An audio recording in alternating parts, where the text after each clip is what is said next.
All right, so it is 6:30 p.m. on Monday, September 25th. I'll call the Public Safety Building Committee meeting to order. First item of business was approval of meeting minutes from September 18th. Mr. Lyons has requested that we move that to the next meeting, so we'll have two sets next meeting to approve. Next item is update on the Woodward Traffic Circle. So the superintendent of schools and the chairman of the Southborough School Committee have been very kind to come on such short notice to join us to have continued a dialogue that we started last March, continued a little bit over the summer, and we just wanted to update you on we had an initial discussion with the planning board last week. It was them really accommodating a request from us to have an informal discussion before we went into the formal regulatory process. One of the items that came up from an overall site perspective was just kind of what this site is going to look like when this project's done. And given that the town owns a bunch of contiguous parcels once it goes through the legislature and the governor approves it, they are looking for maybe a more substantive plan than just where that public safety building is going to go. Specific to the Woodward Traffic Circle, we know that you have a long-standing desire to upgrade that. The funding was obviously not appropriate as part of our warrant article, but what they are looking to get a general idea on is that something that the school committee is going to be discussing and bringing forward in the short term, or is it a 5 to 10 year sort of proposition? And the reason we say short term, because if we think it's short term, they're going to expect that our plan encompasses the continuation of that roadway, which is the diagram that's up there is what we presented at town meeting. And with that will come the need for a traffic study. Traffic study looks very different if you just have a bunch of police and firefighters reporting for their daily shifts with a few visitors, as opposed to adding school traffic, school visitors, and obviously by extending that roadway, we then bring all of those recreation fields into play. And regardless, we also will be having to deal with the golf course needs and where they're going to be parking. So that's the general premise for wanting to talk so quickly, so soon. We need some general guidance. Obviously, you're at the mercy of budgets and warrants and town meeting funding, but we would like to present, if that is going to be the way and direction that you pursue, we would like to present that as part of our plan, so that traffic studies are conducted as part of this plan, so that there's no going back to the drawing board at the 11th hour, then leading to a delay of the overall project. So that's kind of the opening. I don't know if you have any thoughts, reactions, on where you stand and anything we can do to continue to collaborate, or I'll really just turn it over to you. Thank you. I think, Christine, you had some information. I think you've talked with some people in town, and then I can add something afterwards. Okay, first, thank you for giving us an opportunity to be here this evening. It's very exciting for us to be part of this very significant project for the town of Southborough, and we're really thrilled to be able to be here to have conversations about what this might look like going forward. The conversations that we've had really came about when all of this was discussed at the town level in the spring. And we saw this as probably the best opportunity we would have to enhance the entrance and exit of the Woodward School. It is something that is very exciting to us. While it's adequate at this point, if we have an opportunity to partner with the town and what that looks like, I'm not sure. I think that's part of our ongoing conversations that we're all exploring together. But definitely see that the timing is right for that to happen, given the significant work that's really going to happen in our backyard very soon. With respect to the traffic study, that diagram was one of several proposals that were presented as this project was developing. And so for us to say that is the design, we too haven't really explored the finite aspects of what that ultimate plan would look like, but clearly we have the pass-through and the flow of traffic that would make sense moving onto that access road. I think for us, as this project developed on the town side, there were several revisions in terms of how many roads were going to lead onto that main thoroughfare. And so we're sort of learning as you continue your work as well. We definitely see that this is something that we probably don't want to wait 5 to 10 years to do, given the amount of work that's going to take place very shortly and very much in proximity to the Woodward School. With respect to cost, we don't have a final design yet, so it's pretty hard to determine what that cost would look like.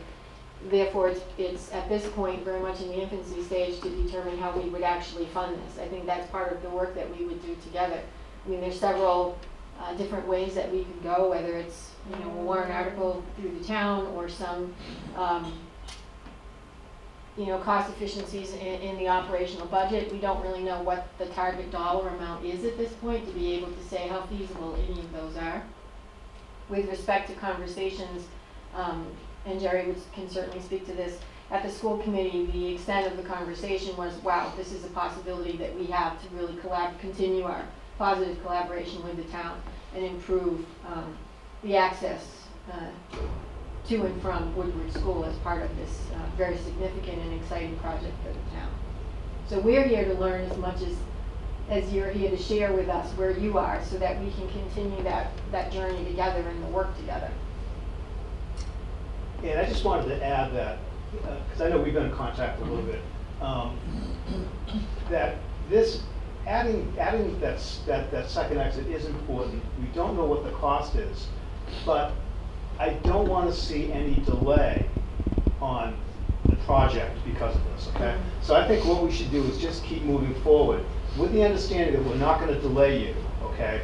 And I don't, you know, so we'll have to talk a little bit, and we'll make the progress that we can make. To bring in front of the school committee, I think that we would have to have pretty close to a final design and a very good understanding of the cost.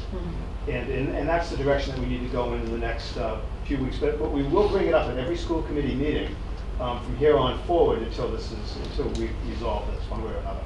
So in terms of our design, Jeff can certainly correct me if I misspeak on any of this, our building really is not shifting in any material fashion anymore. They're literally digging borings over the past week out there, but absent some discovery that no one is expecting, you know, we pretty much have locked in on a location. So, you know, we have a bunch of professionals in the room, including our project manager and our architect. Maybe open it up to both of you in terms of, you heard the feedback from planning. Any ideas that we can maybe throw back at the school committee on how best to advance this? Because most of that roadway is already there, right? We're talking, I don't know the exact precise measurement of connecting in, but and that's really what we're discussing here, unless I mean, there is maybe some additional parking that factors in, but. Yeah, Jason, the sketch that we're showing here on this drawing, pretty much the way that we've anticipated the project, and we have to do some work about how the golf course access gets made here, but pretty much at this point, this is where the interface happens. But if there was no interface, we would push that golf course road down, and they may actually enter here, so that we could continue to have a 10 to 15 foot buffer between the end of one parking lot and the beginning or end of your traffic circle. So that's a possibility for the project, and it really wouldn't change what's happening with public safety. But I will say that the sketch at this part at the top seems to indicate a change to your current driveway layout, where you currently, I believe, have parallel parking on the road, and this now would propose to switch it to head-in parking, and of course it goes off the page here because that's as far as the data that we had. But so there's a big question mark as to how far do you carry this concept further off into the school property, and are we really just talking about this section, which is converting the traffic circle to a driveway, or at the most minimal level, are we simply just breaking through and having an access? So I think defining what level of intervention is warranted is probably the beginning part of the conversation. have the same reaction, which is just like with the golf course group, we need somebody to focus on this and explain what the options are, consistent with what you just said. If we do just make a connection, we have to do something with the curbing that is around there, currently at the circle. I assume that there still would be interest and desire to connect to the loading dock in there, so the dash line to the right, that would likely remain. So it really it is a matter of, like you said, a minimalist plan just to connect through. What can you leave there, and you know, why not? Maybe that's the best way to look at this, and make that connection that way. So I have a couple questions with respect to some of the things that were mentioned. One was a traffic study. And so for us to be added to the traffic study, is that additional cost for the town, or is that something that the schools would incur if it was additional cost to do that sort of traffic study, including the schools? The other concern that I have is that that would be a bus route. And so then are there sort of safety overlays because the buses would actually be coming in and then traveling and exiting out that route? And would that then necessitate a safety study just on the bus sort of traffic study exiting out? Right now, if that is the upper lot and it's near the flagpole, then the traffic does head in looking down towards the lower lot, and it's only parking on one side as it would be. So it doesn't look as if we would be changing that configuration at all. So it would be the existing parking spaces with the cut through, the breakthrough, and then exiting out. I think it would be worth us taking a look at what that flow looks like for the buses in the morning. And it would appear that the parents would also be doing a drop off in the same way. Now they turn around and they circle out around the flagpole, and so do the buses, but for the most part it's a one-way turnaround entrance and then out. We don't have two-way traffic coming in the morning there. So just being able to cite that and maybe visiting that location with the appropriate people from this board at all that would need to be there might be helpful so we can visualize it. But I am concerned that that's going to be wide enough and the buses exiting would not interfere with the other parking that's planned along that route down to the main thoroughfare. Yeah, and I think even if you advance further, I think the bigger concern is whether there's a need for a full traffic light, whether it's just an emergency access light, or whether nothing at all goes down there. I think probably the bare minimum is an emergency signal down at the light, but we have been considering the fact that there may be a full traffic signal needed there, given not only emergency vehicle traffic, but all the extra that may be flowing through here. So when is your next school committee meeting? It's the second Wednesday in October. Okay. So The 10th. I guess before I throw out a few suggestions on how we push it, is there any questions that any of the committee members have? Well, I think when you leave here tonight, you may want, it should probably be clear what you want to go back to that meeting with as far as questions go. Because the traffic study's got to be done pretty soon. So if the decision sounds like you guys really do want to look into this, it sounds like if it works, then I think we need to know that sooner rather than later. So that's the first question to answer. As far as who pays for the traffic study, I don't know why that wouldn't be out of our budget completely. I don't think you've got to worry about that. So that should be fine. But that seems to be the critical path. You've got to get that decided early, so they know to go ahead and give the traffic study people the requirements as far as who's going to be using it or not. Because probably whether you need a traffic light or not depends on what you guys are going to do. I think if you don't tie in with us now, you're going to probably need two studies. We're going to have to do one without you, and then you're going to have to do your own when you decide to open it. That's right. So you might And- save That's the idea, the money, you know? Yeah, trying to get it combined so that it would save money over the long run. Right. Yeah, because I guess the worst case for you would be we're not required to put a light in, and then all of a sudden you decide to do this in 5-10 years. Right. you're required to put a light in. Now the light's fully at your expense. So I guess, to Kathy's point, I think we should proceed as if there's going to be some sort of connection. To Superintendent's point, I think there should be some sort of walkthrough, primarily maybe when architect and project manager are next on site for other reasons, that we can get a small group together to visualize what this looks like. And I think that word that keeps being thrown around is the minimalist sort of plan. I think Mr. Purple's already working with Ms. Galligan on traffic studies because there's already a lot of work done for Main Street. So I think we should see what that cost is in general for an all-encompassing plan.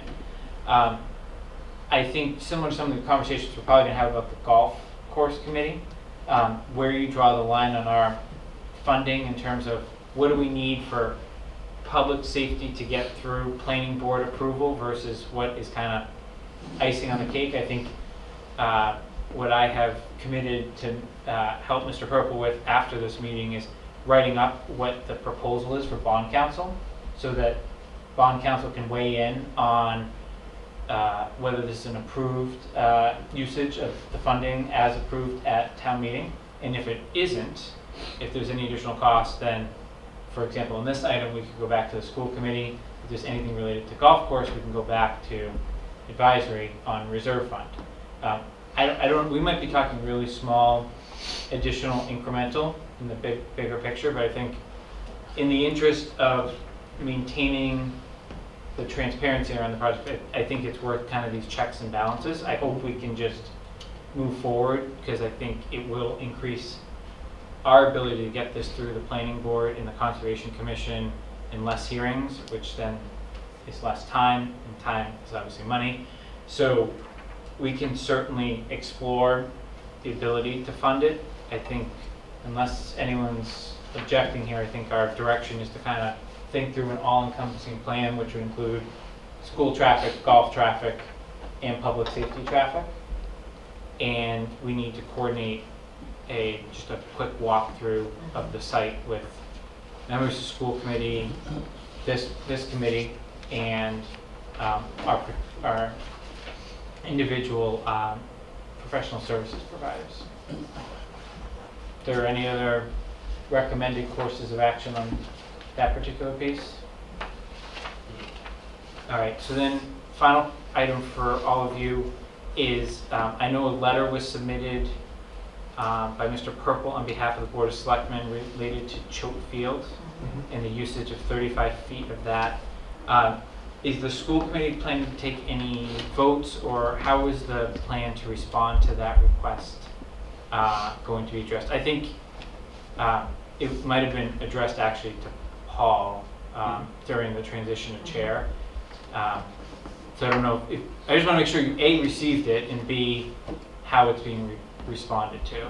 I don't necessarily need the answer. I know you might need a formal meeting to vote, but we're just trying to make sure, because our architect is moving forward 100 miles an hour with that 35 feet in play. Okay. I can speak with Mr. Purple this week. It's on camera, You Chris. look perky. All right. You look very perky tonight. And just make sure that we're aligned in terms of what our letters suggest, and if so, at school committee next week, we could probably move it forward if we need to have a vote by the committee. Yeah, we can bring these issues, all the issues that are relevant to this, we'll bring up in the next school committee meeting. We'll get the things resolved as we go through. That's great. So our understanding is that both St. Mark's and Fay, who are the other parties that received that letter, have already provided a written approval of that use. Okay. And then I believe Mr. Purple also furnished you with the Recreation Commission's letter with their recommendation related to that too. Okay, so if you need anything from us on that, certainly don't hesitate to reach out. I think well spent. I just have one observation. At the circle, and I just looked up on Google Earth, the parking currently actually is perpendicular at that location. It goes perpendicular a little bit and then it's parallel. And in order to access the loading dock area, maybe you don't take a whole lot of that circle that's to the left of the Four parking twenty-four on lot. arrival. Just to provide access for turning and such, to be able to back into that loading dock area. Engine 23, Maybe to stripe it differently, to stripe it like these spaces are shown here. So that there may be a very minimalist plan here to accomplish this connection other than a breakthrough. But we'll let design professionals look at that, but I just This is a realize drill. the perpendicular The was the drill same. only. You wouldn't need to address any change in width there, just because that's how it's currently set up. So just reacting to what I saw on the Google Earth. Let's go. One more thing, Christine, Terry. If you can accelerate the timing of this and get your design done and priced, I think you would save money if you could piggyback what the town's gonna be doing on the road because the equipment's there. And I don't think it's gonna be a huge cost. If you really can pull it off with the rent count for now and then just get reimbursed with next budget, it really may save you quite a bit of money in the long run. Instead of separating your piece of it from what the town's doing. The bulldozers are there, let them do your piece of it too while they're there. I think we're gonna work on the issues right away. So, and we've been looking at it and talking about it, but we're gonna move in the direction now. Okay, anything else for the school committee? All right, thank you for coming. Thank you. Great, thank you. Thanks, guys. So next item is chairman's update. So this will kind of tie into what Jeff's going to walk through. But when I walked away from the meeting last Monday night, I feel like we were all armed with a little more information than we walked into there with in terms of what planning, conservation, board of health we're going to be interested in when we came forward, i.e. our professionals that are assisting us came forward in the formal regulatory process. My greatest concern walking out of that room was that some things were out of our control and we had to rein them into our control to assist in accomplishing everything that not only our committee is looking to accomplish, but primarily what the golf course committee was looking to accomplish. I think we're on the right track with the school committee, and that was what I was hoping would happen, this evening. So what I did, and would like some discussion amongst this committee, was I threw it out to Vertex in context of what it would take for us as a committee to help the golf course committee to formally include the golf course parking into our site plan, to relocate the existing clubhouse and find an actual suitable location somewhere in the vicinity of the parking, and what can we do about tying into the septic field that we're going to be building for basically get the existing clubhouse moved and tied into the new septic field. Realizing that was probably an additional charge, I'm not immune to the fact that was clearly outside of the bounds of what we're doing. But there was already a lot of heavy equipment on site last week, and it would be a shame to have to go back and start digging again. Also hearing the fact that Mr. Purple said that the golf course committee was going to be approaching advisory probably in the short term with certain reserve fund transfers to help the golf course committee get rolling. We're already rolling. We're well down the tracks, and I felt like we were in a much better position to help with those items because hopefully I don't mischaracterize any of what they were saying, is it didn't seem like they were ready to roll on those particular three items. I think they were more concerned and focused on whole location, management agreements, how to use maybe some of our drainage as hazards. So I guess, hopefully I didn't mischaracterize anything, but what I asked Jeff to do is to come back to our committee with what the additional costs would be to bear to basically incorporate those three items into our plan, so that when we went in front of the planning board, there would be a complete site package and no ifs, ands, or buts about we haven't included other items that the town may be pursuing in the very short term. Some of the items basically have been completed at no cost already because the equipment was already on site. I expect the civil engineer is going to come back and request additional fees. Jeff thinks he'll have that by Wednesday. So before we go down on what do we do with those additional fees, I guess what I would like first is reaction to that. Is that bad idea? Good idea? Any additional thoughts on that? And assuming the committee was on board with the general direction, talk about how to deal with any potential cost that lies within there. Before I turn it over, I would, I guess, slightly advocate that that cost is going to be incurred by someone at some point in time. And if we don't incur that cost now, we run the risk of a very, very extensive planning board process potentially. I mean, I'm guessing, but just based on the reaction. And we know for a fact that the Board of Health is going to require a complete septic plan for the site. For any building that will be on that site, they want to see a complete plan, regardless of whether it's in our scope, out of our scope. I'll pause there, see general reactions to that progress or lack thereof. Start. I'll start that here. Yeah. So I think it's an excellent idea. And I think that considering picking up the cost of those three things absolutely is appropriate, given that it's the building that's causing these things to happen. Again, we've got to do something with that building there, so I think that one's the obvious one that we should be able to include in our budget. And I think the other two, again, we're taking the parking lot, and we're taking the septic. So I think that it's I won't say brilliant, but a very good idea to, I think it's absolutely plausible that we consider those things in our budget. And of course, it would help if we can still keep to 22.6 with those three things in there. But I think we absolutely should consider these as part of our job and therefore part of the town allocated funds. Before we just move down, just all I'm proposing is that we put the design as part of our budget. Construction, that I think would be where it falls outside of our view, unless bond council, board of selectmen, town council, et cetera, view it as it's absolutely because of us displacing. Well, I think we should ask, I don't think we should assume it's no. Oh, I And completely agree. maybe one's more obvious than, I think, moving the building's got to be dealt with. We can't build without doing something to the We're building. gonna have to demolish it if we Yeah. don't move it. So I just don't see why we can't consider that part of that cost. So you're right, so I Yeah. guess I went further than you wanted me to. So I think the design, certainly. Yeah. But I do think the cost may be part of this. I Those three completely things. agree, and I guess unless directed to otherwise this committee, I would take the transparent route of breaking those out and letting the attorneys make those decisions. I don't know that we need to put ourselves in that, because I think maybe that is the right answer. It probably is, I don't know.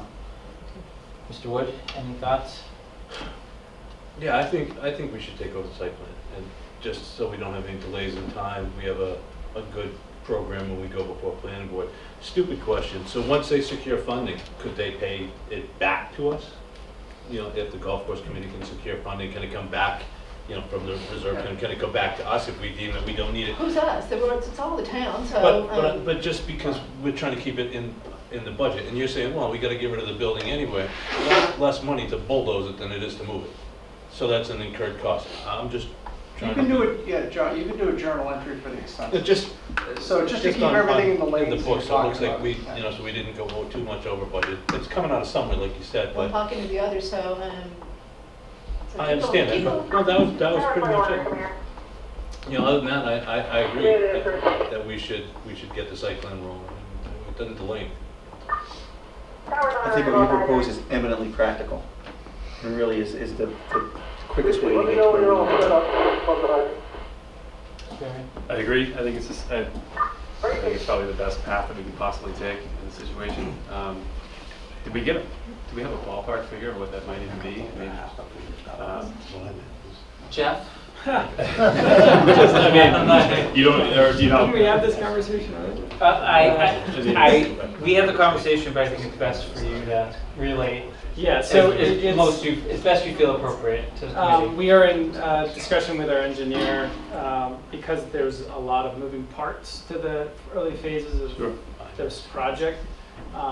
We've had several different conversations about their fees for the job, and what we'll have done by Wednesday is to unpack the various pieces so that we can give the right number to the town, because we're still in negotiations on a few things. So it's probably a little premature, but I will say it's in the $10,000 to $15,000 range, not the $30,000, $40,000. We're talking about that range of figures. So to me, that's extremely digestible, and I think that's something, especially if we can recover the money back into our budget that we've been working with. I think this is the best way to go.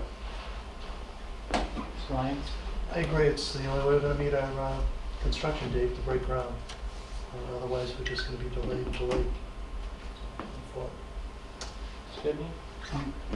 I certainly think it makes good sense. My only concern, and I don't even know if it's a legitimate concern, would be that it isn't really what we presented to the voters that they voted on and approved the money.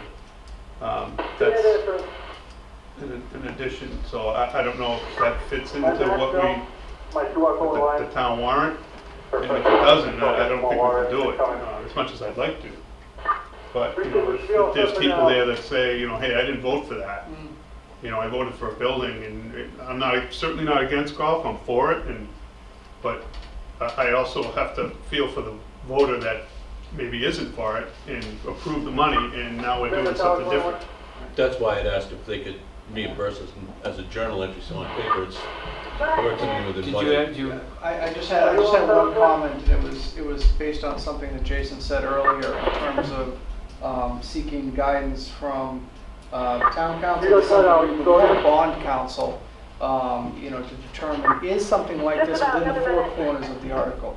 If they determine that it is, then I think we're okay, and it does make sense, and I think you could make a case for it simply because the permitting of this project is going to take longer, it's going to push out your timeline, and then, Steve and Jeff can tell you what it's costing us on a weekly or monthly basis the longer we delay. So there does make some sense on that level. If in fact we're talking $10,000 to $15,000, then it may be something that advisory, I'd be willing to go to advisory, looking for something in that range rather than a $50,000 or $100,000, which I don't think is a smart move to do right now. And advisory may, entertain something like that. And then getting back to John's point, is that when we get to a town meeting and when there is money, because there will need to be money to some degree for golf at some point, that money can always move things back around again, to put things back in the lanes to make sure the accounting is proper. But in terms of expediency and I guess common sense, we should, be able to, to do this. And I've asked Jason just to put something together to me. I'll get that to bond council, and within 24 hours, I should have a read from them as to whether or not this is something they feel falls within Article 1, to your point, just to make sure, because this group has done so much in terms of transparency. I don't think there's a question that you're afraid to answer at this point, because everything has been laid bare. You don't need something, in order to move from point A to B, you don't want a question, hanging in the balance that, geez, I hope no one asks me this. So we'll get the answer. We'll make sure you can do what you can. If not, we've got a plan B in order to try and get this stuff done so that Jeff can have this work, completed timely. But just to be clear, is the question you're going to ask going to be, does the cost of designing the entire site plan fit? Are you going to ask for that plus the actual moving of the building, hooking in the septic system, and building their driveway? So one step at a time. I want to deal with the piece of the design, simply because we cannot move forward with permitting in an expedited manner unless we've got the whole thing all set. So I'm less concerned about the physical construction and all of those pieces. I don't know if Jason said it, but the septic system, or am I jumping on your thunder? The septic system can handle everything. We can do one septic system, so golf is included by, you know, by the fact that they'll fit within the gallonage. So the septic system isn't the issue. The parking lot may be the issue, putting the pad for the new building may be the issue, but we'll have time to get to a town meeting before we're gonna need to do those things. How? You've got to get that building out of there early. We're not gonna break ground until after town meeting. You're not gonna have, well, it all depends, I'll defer to Steve on that, but, you know, that's something that, you know, we'd have to talk about timeline, I guess, a little bit more. Oh, it's a good question, because as we keep going back to the same issue, somebody has to design that, and somebody has to Right. look at the practicality of moving it and what that new construction and foundation requirement is. Is it gonna be exactly what's there now? And can that building be moved and you know, and all that? So, with that in hand, we'd have to determine how best to procure that work. And that would factor into that. Certainly would be, have to see how that lines up with town meeting and our ability to get that in the initial procurement, perhaps as an alternate. You know, so we'd have to focus on that, just like we're saying a lot of times, focus on that stuff as well as the Woodward stuff. The reason town meeting is still too late, Mark, is you're not going to be able to do anything to July 1st as far as, I mean, that's going to be approving for July 1st. So how are you going to do anything between town meeting and July 1st as far as the cost of getting the building out of there and getting that driveway built? Well, you're assuming that you're automatically assuming the funds we're gonna identify are gonna be things that are gonna have to be raised as of July 1. Okay, so how, So if you do how it are from you going to raise existing them? funds, if you do it from, you know, you could take something from stabilization. You know, we could do, because again, we shouldn't be talking big money. You could do a special town meeting within the annual as well, and the money would be available right away. Okay. Or if you have a special in November. I know there's a special town meeting on the table as a potential option for a totally different reason. But, so where, Jeff, just so everyone understands, the fee proposal that your civil engineer is coming back to you with, where does that work stop? Like, what will that give us? Will it give us a Oh, site those are plan the- that will go as through planning board, or Yeah, how would no, you that- explain that? That would be the, what you would be getting was all the additional engineering necessary to bring it fully through the bidding. And, but the, more than likely, most of it, 99% of it, is the engineering to get through the regulatory piece, which is the septic design, which, again, not a whole lot to add that in. There might be some additional piping that's necessary. And then it's really the design of the parking and driveway and retaining walls and drainage design that's necessary to accommodate those new features, which we weren't, of course, anticipating as part of this project. So that it's really, I'd say most of the work is doing the parking lot, the road, and the drainage. But it will not include the practicality of actually picking the structure up and moving it onto the. Well, I also have my structural engineer, which again, I left him another message before, but I'm asking him if he's going to charge us additional fees to design the foundation, the new foundation for this thing to sit on. He may not. I don't know. It's pretty simple. So maybe you should have asked the question differently, that, you know, so you're not charging anything additional for this, correct? Yeah, right. Well, that's usually how he works. So, I mean, more than likely, he could come back and say, no, we can do that. That's fine. I mean, again, it's a really simple thing. The only tricky part is that they've got to be able to drive under it with the carts. You know, so it's basically just the house. So it shouldn't be anything too super complicated. So I'm not expecting it to be much, if it's anything. But I will have those fees all by Wednesday. So, sorry, will it or will it not include the practicality of moving the structure? Because I think we're talking about, if you're telling us that they sign off on the practicality to move the structure, then everything Steve just said is already technically moving forward, and we know general idea of what town meeting would then need to go for funding. Well, I For the think we actual- could tell you what, by the time that we're finished with these additional fees, we could tell you whether or not it's passed through the regulatory process, as well as how much the costs would be to actually accomplish the work. Okay. Certainly, we would have to assume that there's some amount of cost to actually physically move the building and hook up all the connections and that sort of thing. But that our cost estimator can do that at no additional cost. He'll estimate that pieces for us. So you'll have the ability to know, sometime late fall, early winter, what the estimated cost would be, in addition to be relatively certain where you are in the regulatory process.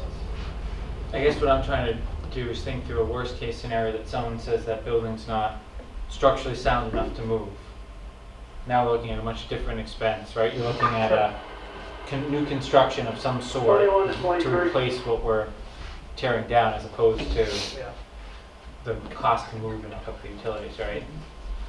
I think that's two different apples for the town to digest from a building perspective, right?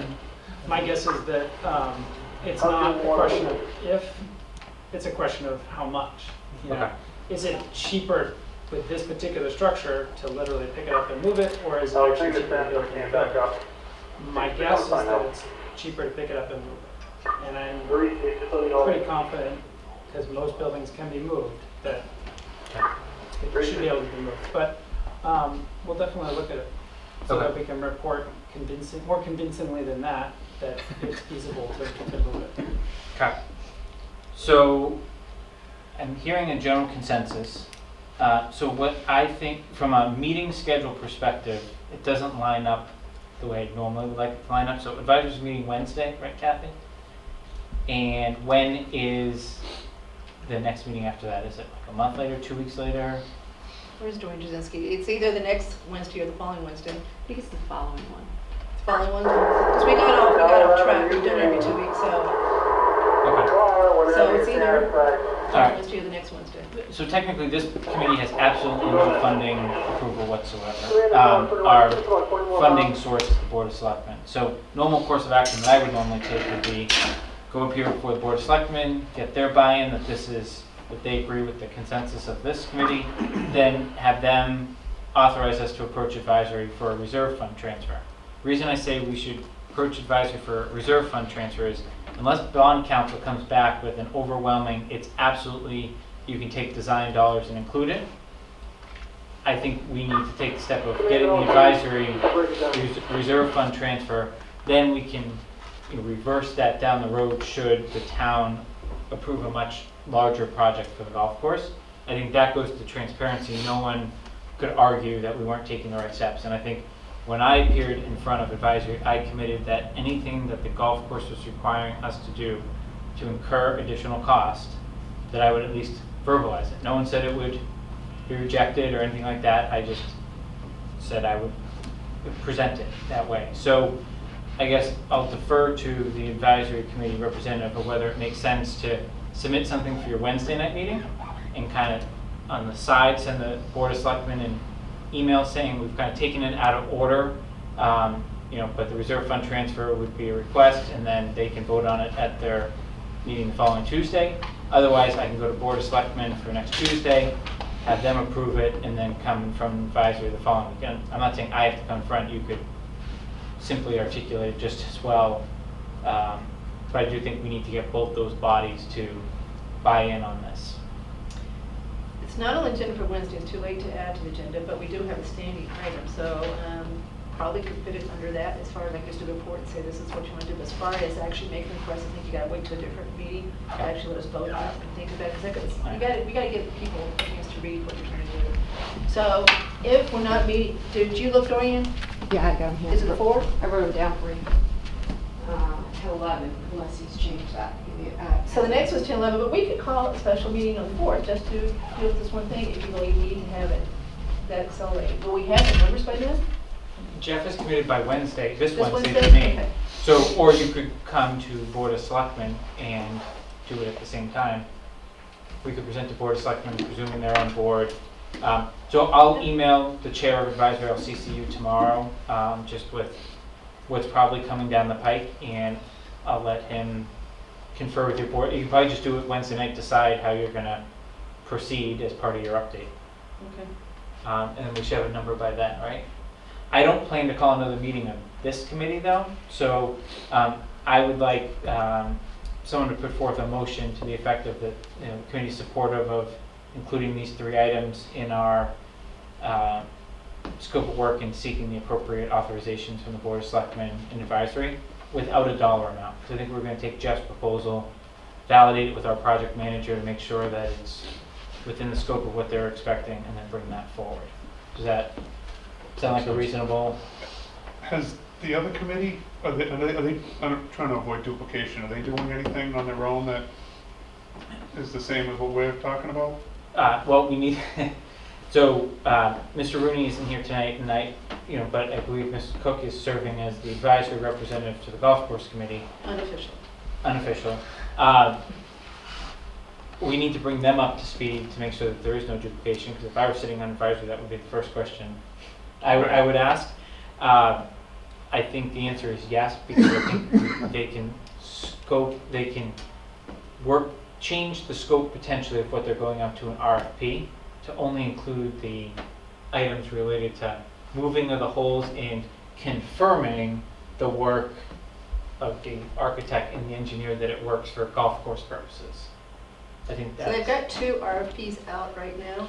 They've got one, it's not, we don't have an RFP out now because the dollar threshold is not going to be high enough, so we're doing quotes for the architect services. They're looking at 2 phases. The first phase is simply, and I think Jason articulated it correctly, the first phase is simply to look at, what are we going to have to do with the ninth green? What are we going to have to do with the first tee? Where would we put the clubhouse? It's really those rudimentary things to deal with right away. The second piece is a little bit larger and more long-term, is seeking the architect services to try and develop a master plan for the golf course. What are they going to have to do, capital improvements, how are we going to make this work for the long term? So I've got something out now, I've got quotes out for that. On the second piece regarding the management services, I'm working with town council to make sure that I don't have an issue with us putting out a bid for services for property that we don't own, which may be complicated. So I'm waiting for his blessing before that goes out. So that's what I'm waiting on there, and I'm hoping that we have some answers back in the short term on at least the first phase of the architect services and that for some of these things that are a little more immediate. All right. Anyone want to put forward a motion? Jason, just to correct your motion in one minor way, it may be a moot point going to selectmen and going to advisory, depending on what bond council has to say. Subject to bond approaching council. bond council and/or the board of selectmen and advisory, for the necessary approvals, because it may stop with bond council. Yeah, I just wanted to avoid having, if bond council comes back and says no, I don't want to call another meeting of this committee to talk about the same thing to just vote. I think it's a waste of everyone's time. So I guess, anyone want to take a stab at a motion related to that? It's a complicated motion. Or if John Lyons has it in the minutes, you could go with so moved. Can't wait that fast. Yeah.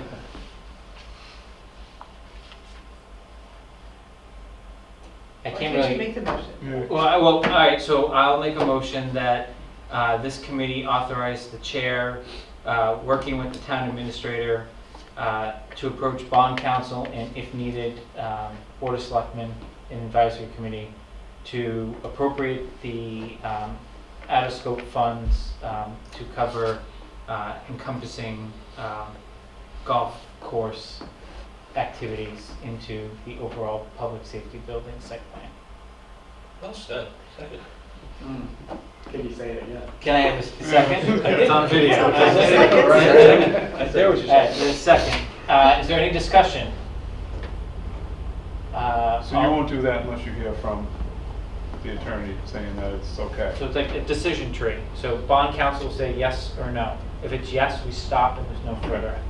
I personally, even if he or she says yes, I feel like I have an obligation on behalf of this committee to at least advise and tell the Board of Selectmen advisory what we're doing and why, and just give them the option of shutting us down and challenging the position. I think you could never get in trouble by maybe asking for more work, I get it, but no one can then come back and say you didn't follow the appropriate channel. So, bond council, they say yes, likely I don't need to do anything more. I can tell you right now, I'm still going to tell the Board of Selectmen and advisory and let them weigh in. So I think it's a 3-step process regardless, but Well, at least you could, at least you're letting them know that we can't use the article for that money and that it has to be from somewhere else. yeah.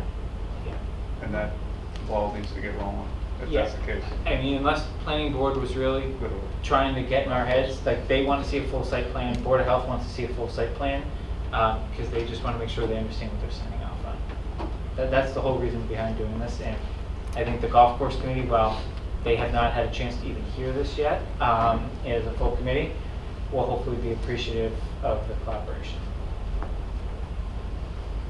All right, all those in favor? Motion carries unanimously. All right. That makes them, bet you're really glad we're on tape on John. That'll be a watch over a couple times. Yeah. All right, so with that being said, Jeff, that took longer than I wanted, but I think it was a very important step in moving us forward and keeping us on track. So we'll go into your update on a variety of topics, starting with HVAC. Okay. So the working group met this afternoon, and if you recall, last week in our meeting, we talked about the HVAC options that were presented. The town in this committee requested an extra week to talk to peer groups and visit other buildings, get references about the various systems, and help them decide. And so this afternoon we heard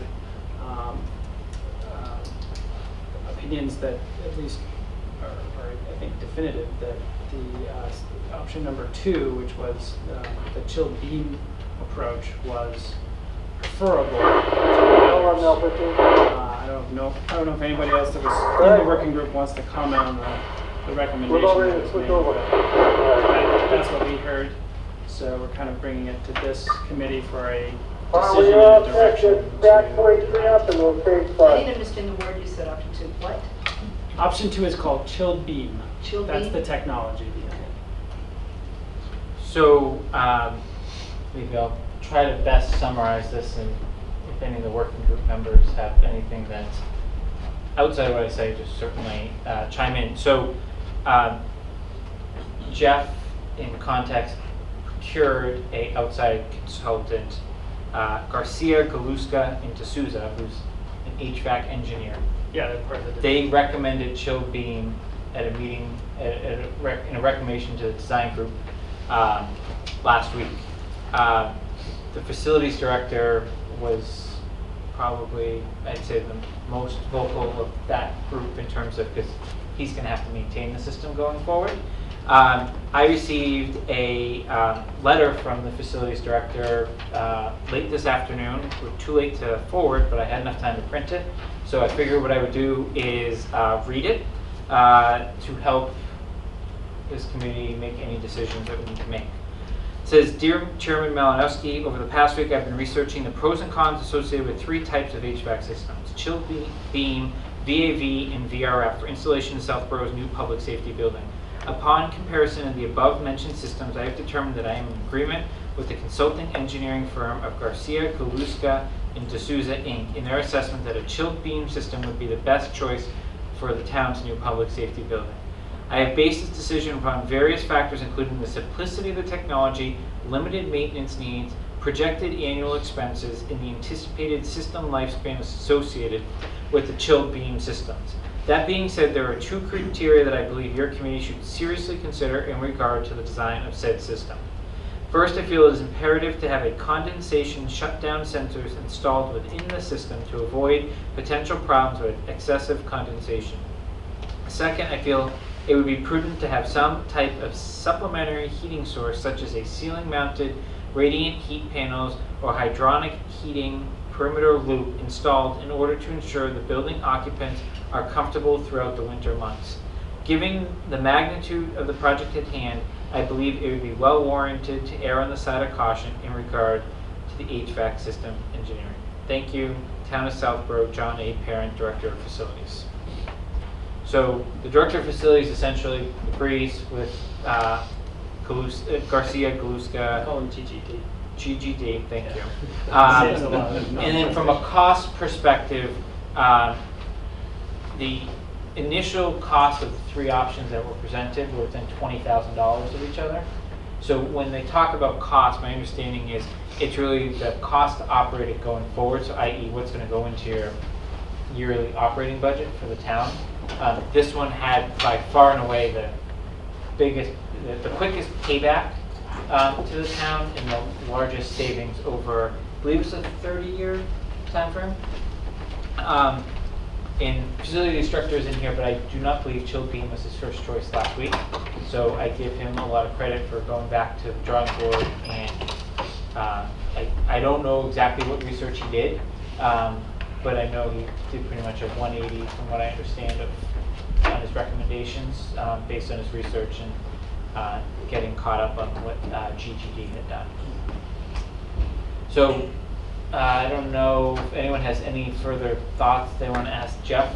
Jason, just to point out, in his letter, he mentioned those additions that he wanted. Those actually are recommendations as well from the engineer that they typically do in their induction systems. So I'm glad and pleased that he mentioned specifics that he wanted to see, because it supports essentially the design approach the engineer would have taken anyways. But just so you know, those wouldn't be considered extras in adding to the cost. They would be inclusive of what's already been planned in those system evaluations. Thank you.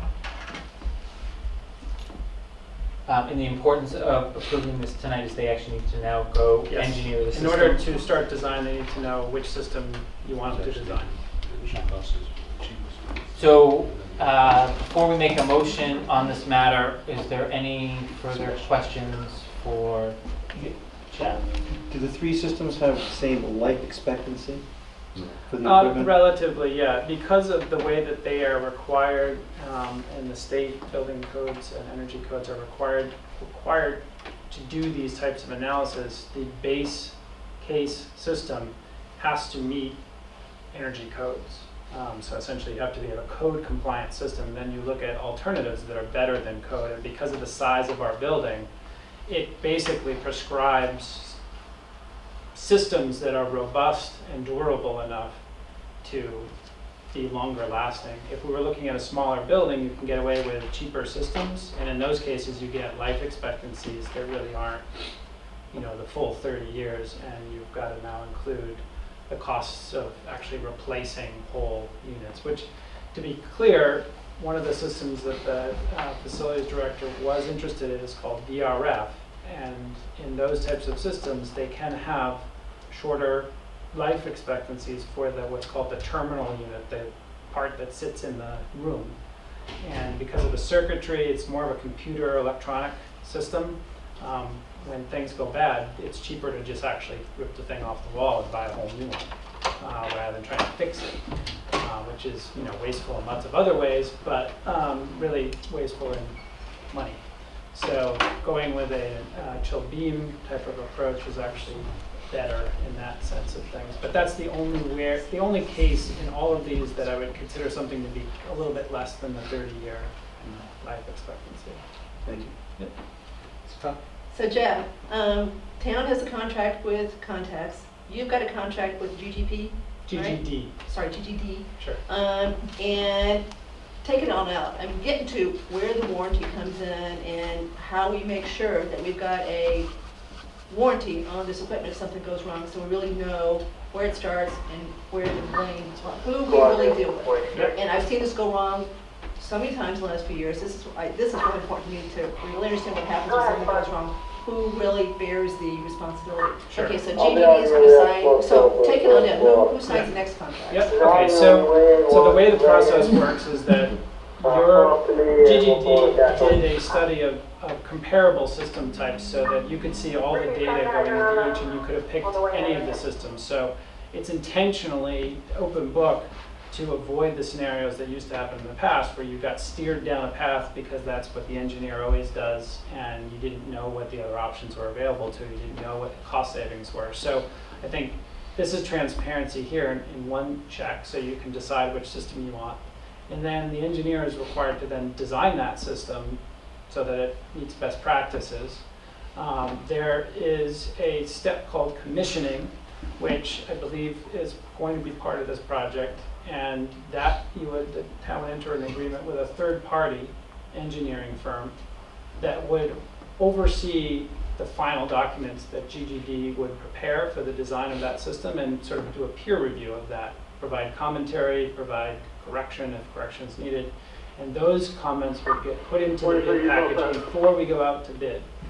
Once it goes out to bid, the HVAC contractor who submits a bid owns that system, and inclusive in that is a specification for a warranty on that system. So that engineer has to provide an installation warranty, and they have to provide a manufacturer's warranty for the various components that are in the system.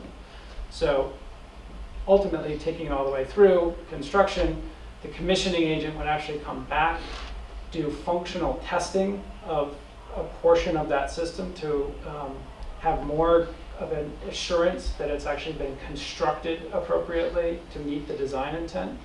Our engineers would do site visits to observe the work and make sure that everything looks like it's in the right spot. So you have observation and functional testing, and then obviously training is a big component of it as well, which is part of the specifications. The town will have at least one member, facilities director, but potentially others, including the service company you intend to use, trained on the use of this system. And that was one of the things the facilities director mentioned, that he would want to make a component of this project, a requirement, is that when the training occurs, that we actually train their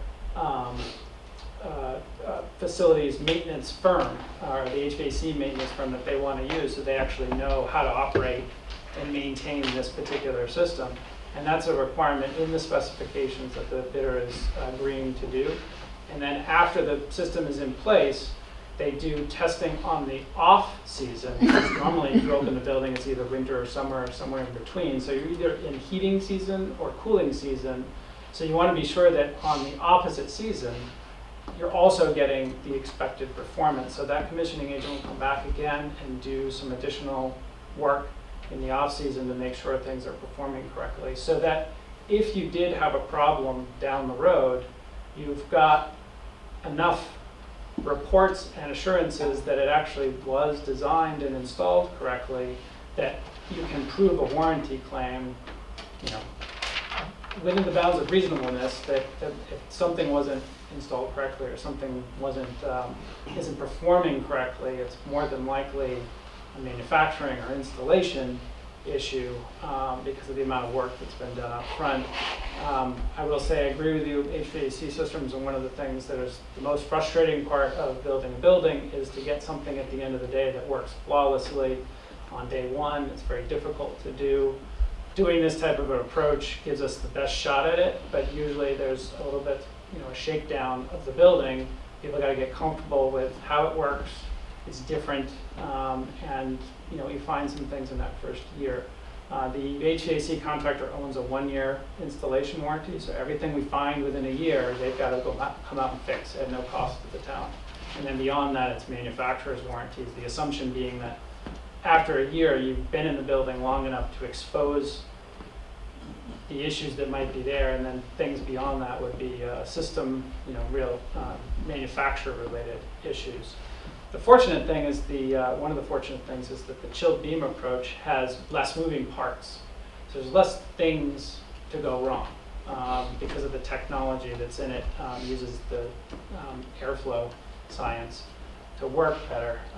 There's basically the central plant HVAC unit and the central chiller are pretty much the only two pieces of moving parts within the system. So the conversation that we had last week was, the town really wanted to minimize their maintenance costs. Well, that's a good system to go to as long as they know how to maintain it. It's much easier to maintain because you're not replacing filters on a million different devices and valves everywhere and the whole thing. So it's a little bit more simple in that respect. So to summarize, what you just said, the town's going to have 3 contracts it signs directly, you, the general contractor, and the peer review company? Correct. And then everything else is a subcontract with one of those 3? Correct. So we've got 3 avenues as far as order, it's okay. We just have a school here that's still got a huge HVAC problem from what was built, so I just want to make sure we really do have a clear path if there's a problem with it to get it resolved. So the second question is, I haven't seen what John's got here in front of him, I can't read the numbers. Is the cost within the budget, so far so good? Yeah, we don't, this isn't, there's nothing here that's unusual or strange. It's all as expected. Okay, good. The system, I think, actually was one of the most cost-effective systems. Yes. Initially and then throughout, which was nice as well. And then I talked to Mr. Perrin a little bit. He really did his due diligence looking up this system. He called places that had chilled beam.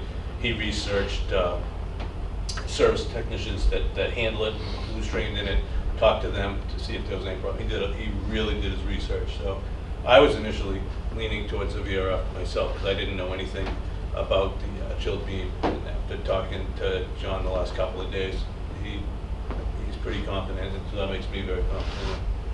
And then, you gentlemen, you had someone come out as well.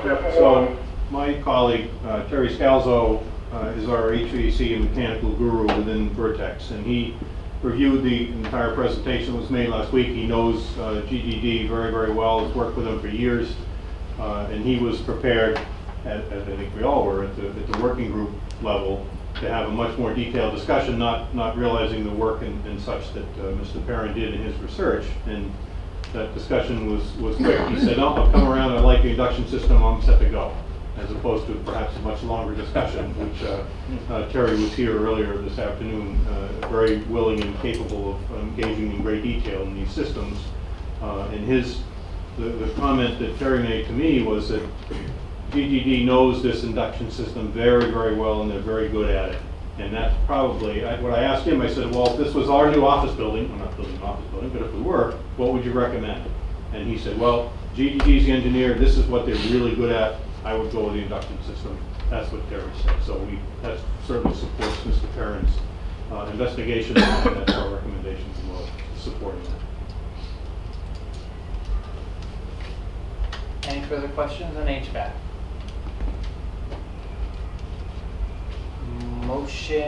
Is there a motion to move forward the chilled beam system as recommended by our consultants? So moved. Is there a second? Any further discussion? All those in favor? Seeing none opposed, motion carries unanimously. I think we already did an update on septic. But Yeah, I think we can. basically, You it pretty works much said to it. tie the 3 things in, right? Yep. Just the one thing I want to point out for the benefit of this committee is I did receive a letter from the chair of the Board of Health asking to consider what I would term a much greater use of the clubhouse than it currently exists. I'll just throw out the words catering, functions, etc. I said we were looking into plans to accommodate the as-is capabilities.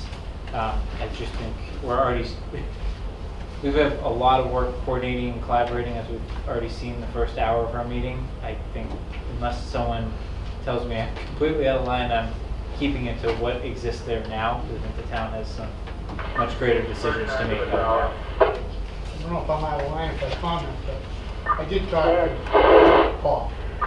We have a 300-gallon capacity per day. He was thinking of adding 2.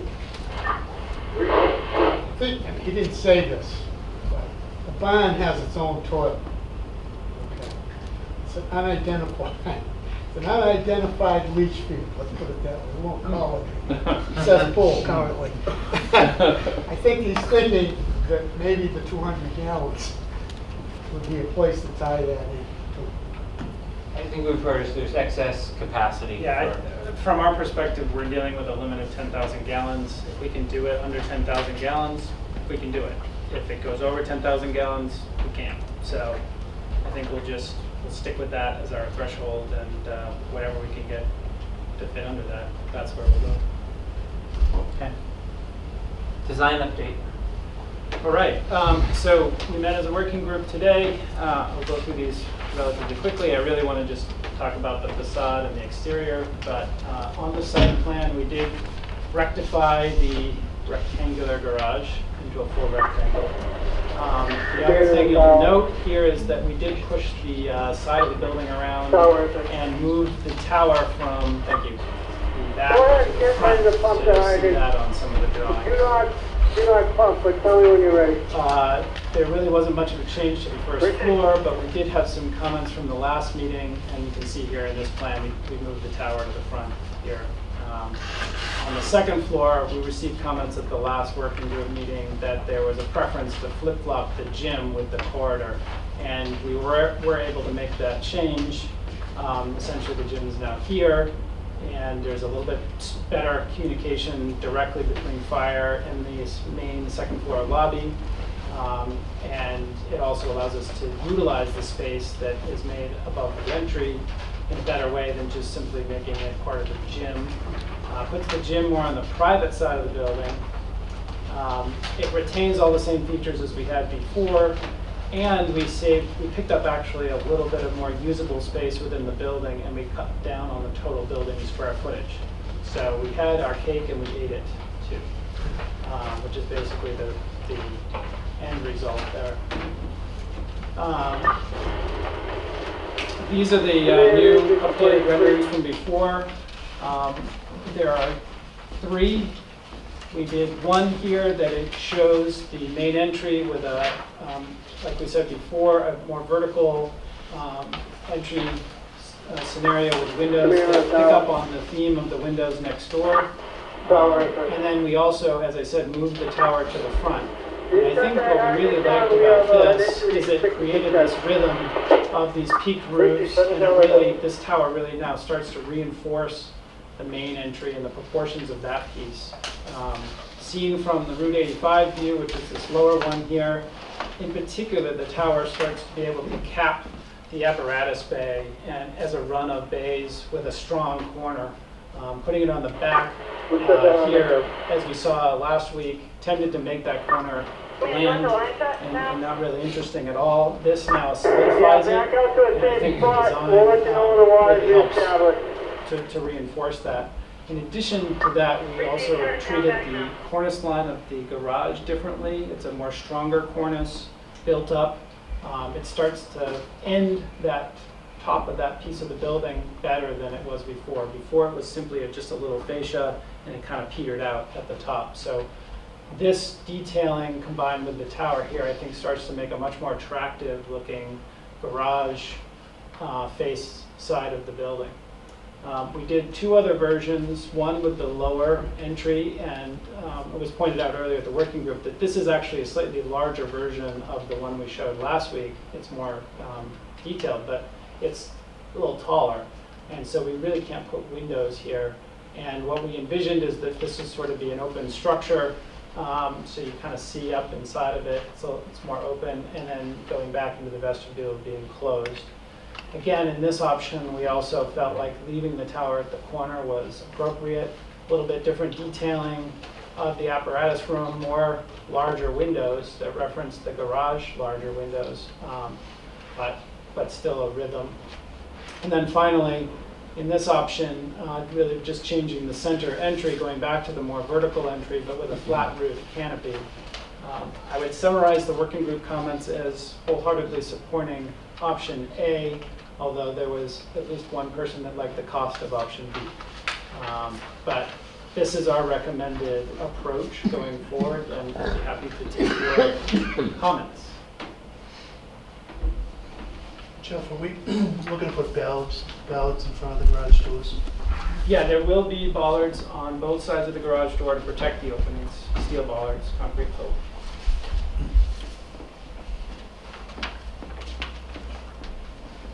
And you need a vote or recommendation from this committee on entry option, correct?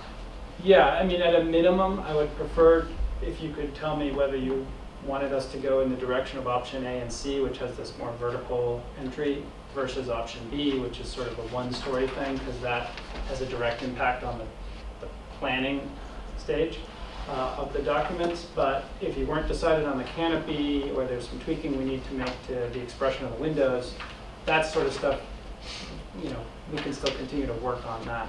But at least one direction or the other would be helpful. Any comments or strong views? I think now that the towers move forward, the roof line is definitely going to be an issue. I think with this, with option B, the entryway kind of looks, it doesn't look like it fits right. So I think I would, for aesthetics, I think that that option C would be better. I like that.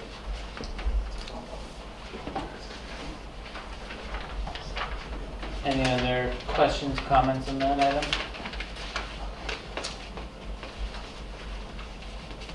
I think option B got ugly. I said that earlier. As it got bigger, I think the initial option B, but you said that wouldn't work with the windows or something, correct? Correct. I'm trying to find the original copy of that, I apologize. Do you have that by chance still on slide you can pop up?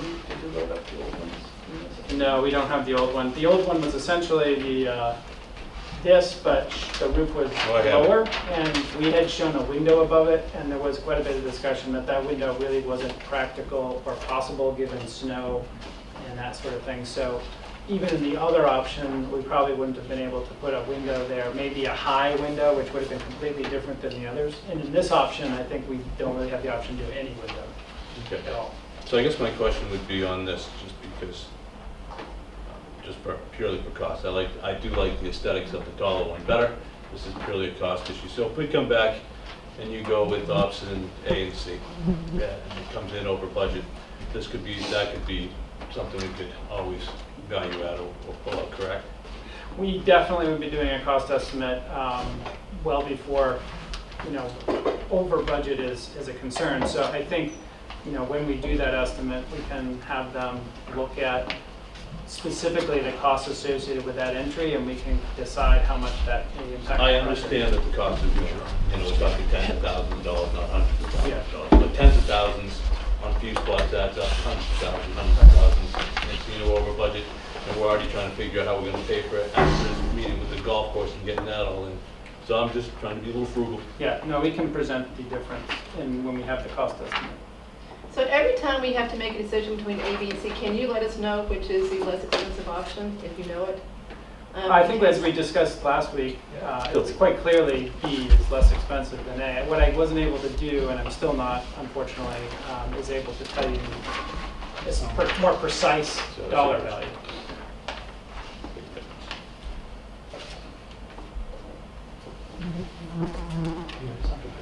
That square footage that we're gaining on C, on the second floor, I can't really read what that is. It's a study room. Exactly. So we are actually, No, it's a no net increase.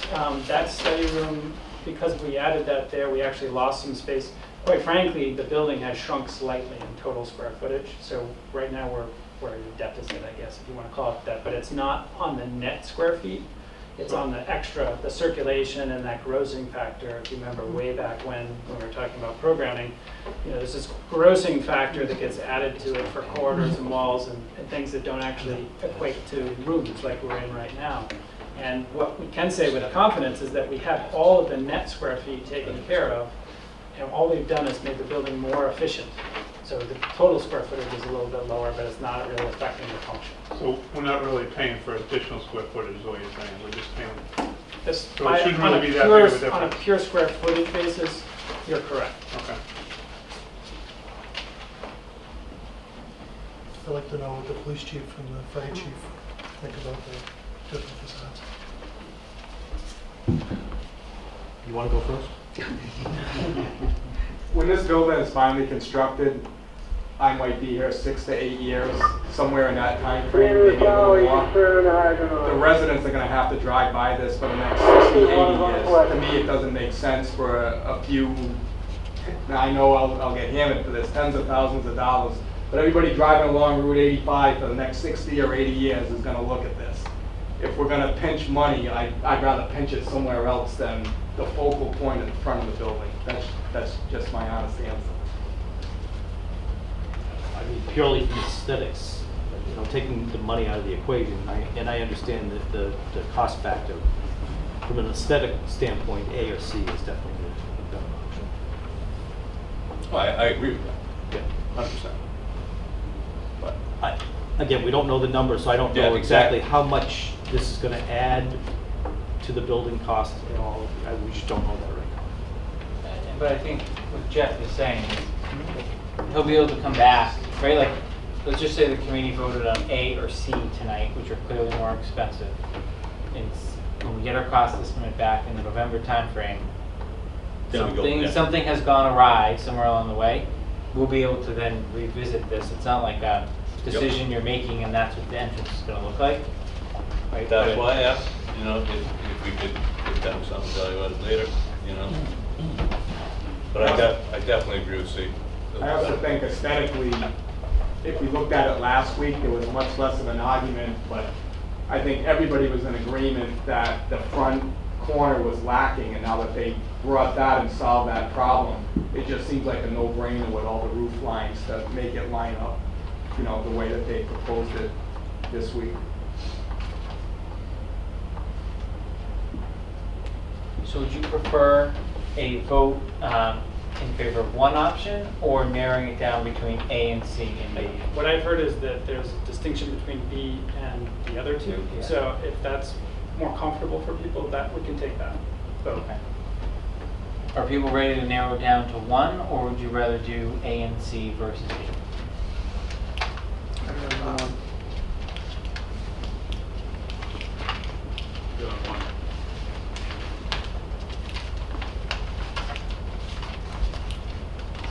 Does anyone want to advance a motion for their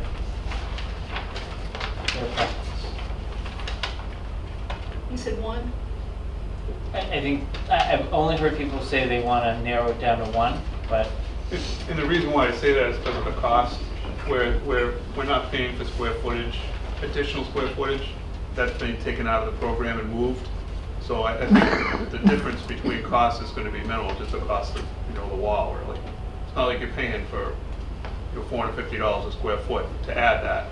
It's coming from somewhere else, so they're shuffling it around. So I don't think the cost is going to be that prohibitive because of that. It's about a $50,000 piece. If it's coming from somewhere. Right, exactly, but You know what I mean? still. So you're saying the net cost would be zero? No, I'm not saying zero, but it's not going to be as much as if you had a So big that building and you're it's a net, adding this so it's a on. net, but B would be a smaller net. B still the least costly option of the whole thing, right? Correct. Yeah? So you still save money with B compared to A and C. And we think it's tens of thousands, not hundreds of thousands. Yeah. When you're satisfied if you're in a scenario, we can shut it down when you're ready. I mean, my view is we're gonna be able to revisit Yeah, this. exactly. So I think we should give some general guidance to the architect, and this certainly goes on what I'll call a punch list of items that we can revisit if things turn south for some reason. So let's see if you can get a majority for one of the three. Okay. Is everyone in favor of voting on one as opposed to A and C versus B. yes? So we're not doing A and C versus B, we're doing one. You're doing A, B, or C? Okay. So if they'll just change their mind then. Yeah, Yes. sure. So, So I make a motion to approve option A. is there a second? So Ryan seconded. Is there any discussion on that? Yeah. Jeff, what are those pillars made out of on that? What's that? Right now, we're thinking that they would be cylindrical steel, with base of some sort, maybe stone. And option C is what? Option C, right now it's square, with probably steel tubes, square tubes.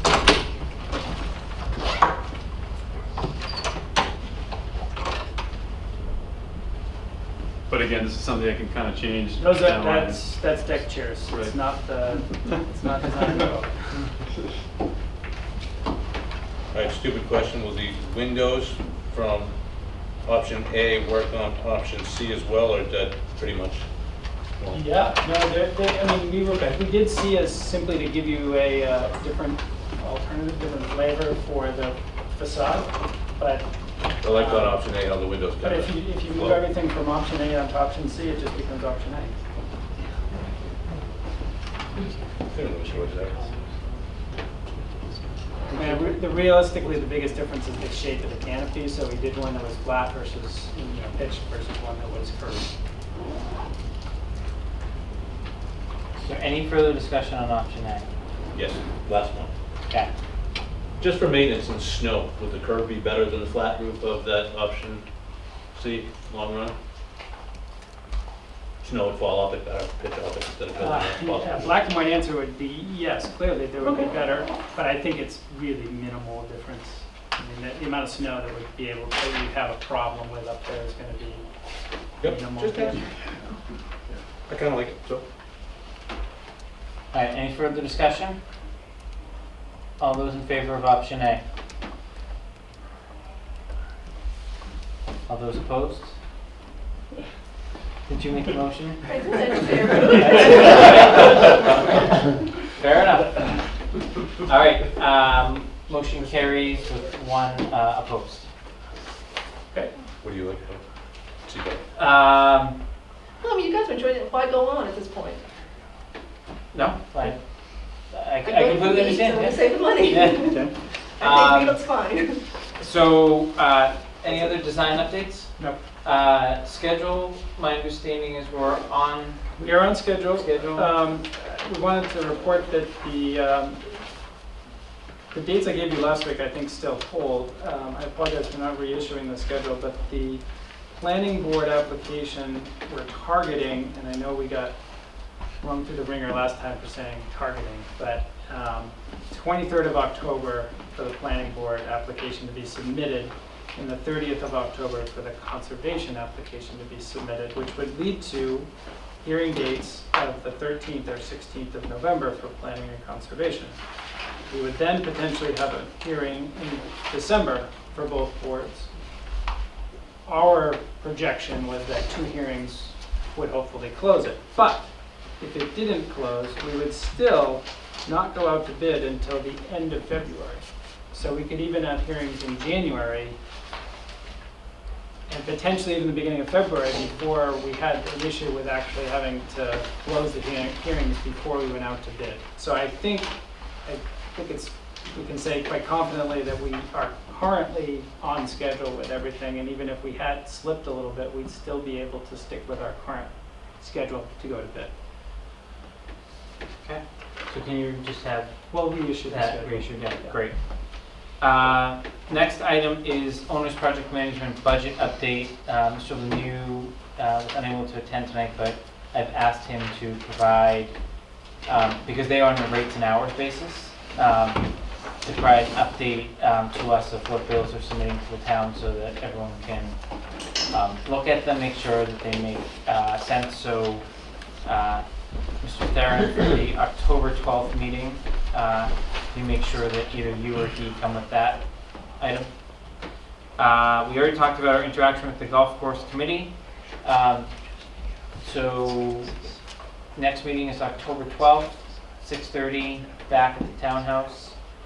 I imagine, but the agenda will come together depending upon what Jeff's able to do. Yeah, I expect that as far as the architectural side of things, we'll be presenting a new rendering with color.